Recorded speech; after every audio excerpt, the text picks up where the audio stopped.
Just 10 నిమిషాల్లో పావు kilo చెగోడీలు చేయొచ్చు. మీరు ఎలా చేస్తానో చూసేయండి. అద్భుతం అండి.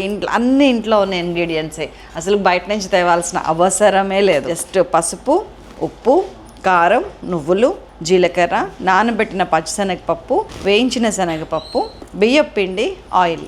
ఒక బౌల్ తీసుకున్నానండి. ఫస్ట్ దీంట్లో ఏంటంటే మనము బియ్యం పిండి పెద్ద గ్లాస్ నిండా తీసుకున్నాం కాబట్టి వాటర్ కూడా ఒక గ్లాస్ సరిపోతుంది. ఒక గ్లాస్ వాటర్ పోసాను. దానికి కొంచెం వేడెక్కనిద్దాం, మరీ మరగొద్దు. ఒక 50 to 60% వేడవ్వాలండి వాటర్ వేడైన తర్వాత పక్కకు పెట్టేస్తున్నాను. ఇప్పుడు మనం అంతా కలుపుకోవడానికి ఒక బౌల్ తీసుకున్నాను. మన పిండి అంతా కలుపుకోవడానికి దానిలోకి మన బియ్యం పిండి ఒక గ్లాస్, పావుసేరు గ్లాస్ అంటారు చూసారా, ఆ గ్లాస్ నిండా బియ్యం పిండి వేసేసి ఒక 1/10 స్పూను పసుపు అండి. పసుపు ఆప్షనల్ అండి. ఎవరైతే చెగోడీలు తెల్లగా వద్దు అనుకుంటారో వాళ్ళు పసుపు వేసుకోవచ్చు, లేకపోతే పసుపు స్కిప్ చేయొచ్చు.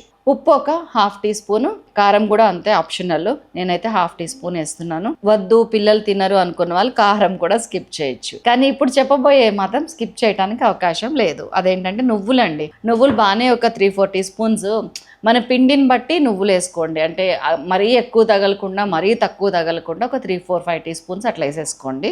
అండ్ జీలకర్ర 1 టీ స్పూన్ చాలు. ఇప్పుడు దీంట్లో మనము కరకరలాడే క్రిస్పీ టేస్ట్ కోసం కొంచెం పుట్నాల పప్పు ఉంది చూసారా, దాన్ని ఒక్క 2 టీ స్పూన్స్ చాలండి. అది గిన్నెని తీసుకొని పౌడర్ చేసుకొని ఇందులో కలిపేసేయండి. ఇప్పుడు ఈ ఇంగ్రీడియంట్స్ అన్నీ కలిపేటట్టు బౌల్లోని మిక్స్ చేసుకోండి. పొడి పిండి మిక్స్ చేసుకోండి. మనం వాటర్ ఆల్రెడీ బాయిల్ చేసి పెట్టుకున్నాం కదా, ఆ బాయిలింగ్ వాటర్లోకి ఈ పొడి పిండి ఏదైతే ఉందో అది మొత్తం వేసి మంచిగా మనం కలిపేసేయండి. ఎట్లా ఈ పిండి ఎంత మెత్తగా ఉండాలంటే మన చపాతీ పిండి అంత గట్టిగా ఉండొద్దు, ఇంకొంచెం స్మూత్ వస్తే మనకి చెగోడి అనేది కరకరలాడుతూ వస్తుంది. దాన్ని మూత పెట్టేసి ఒక 10-15 నిమిషాలు పక్కకు పెట్టేయండి. సో దట్ ఏమవుతుందంటే ఆ వాటర్ ఏమన్నా ఎక్కువ తక్కువ ఉన్నా కానీ బియ్య పిండి పీల్ చేసుకొని మంచిగా ముద్దలాగా అవుతుంది. ఇదిగో చూసారా, ఇట్లా అయిపోయింది. 15 మినిట్స్ తర్వాత మనం వేడి ఆయిల్ ఉంది కదా, కాసిన నూనె, దాన్ని ఒక గంట యాడ్ చేశాను అనమాట. ఇది కూడా అంతేనండి, క్రిస్పీనెస్ కోసం యాడ్ చేశాను. మంచిగా కలుపుకుంటే ఇప్పుడు చూసారు చేతికి కూడా అంటట్లేదు అసలు ఏమి. దట్స్ ఆల్ అండి, మన పిండి రెడీ అయిపోయింది. ఇంకా మనం చెగోడీలు చేసుకోవటమే తరువాయి. ఒక్కసారి ఉప్పు చెక్ చేసుకోండి.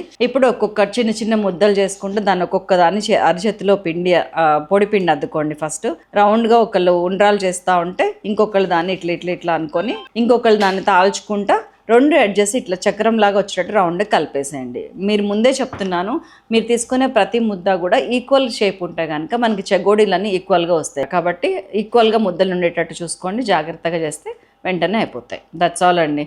మీకు కావాలంటే పచ్చిశనగపప్పుతో కూడా కావాలంటే కొంచెం ముందే నానబెట్టుకొని పచ్చిశనగపప్పు ఎక్కువ ఇందులో వేసుకొని కొంచెం అవి దొడ్డుగా వేసుకోవాలి, ఎక్కువసేపు ఫ్రై చేయాలి అంతే. ఆయిల్ తీసుకున్నాను, చెగోడీలన్నీ ఫ్రై చేసేసుకుంటే అబ్బా కరకరలాడే చెగోడీలు రెడీ అయిపోయినాయండి. ఇందులో వేసే ఇంగ్రీడియంట్స్ ఏవైతే ఉన్నాయోనండి అవి పర్సన్ టు పర్సన్ మారుతాయండి. కొంతమంది బియ్యం పిండి వాడతారు, కొంతమంది మైదా పిండి వాడతారు, కొంతమంది శనగపిండి వాడతారు, అట్లా కొంతమంది మినప్పిండి కూడా కలుపుతారు. సో ఇది ఇక్కడ మన ఇష్టం అండి, టేస్ట్ అనేది మనం చెక్ చేసుకొని ఎప్పటికప్పుడు. కానీ ఇది మాత్రం డెఫినెట్గా బాగుంటుంది, ఒకసారి చేసి చూడండి. ఉండనా మరి మరొక అద్భుతమైన రెసిపీతో మిమ్మల్ని మళ్ళీ కలుస్తాను.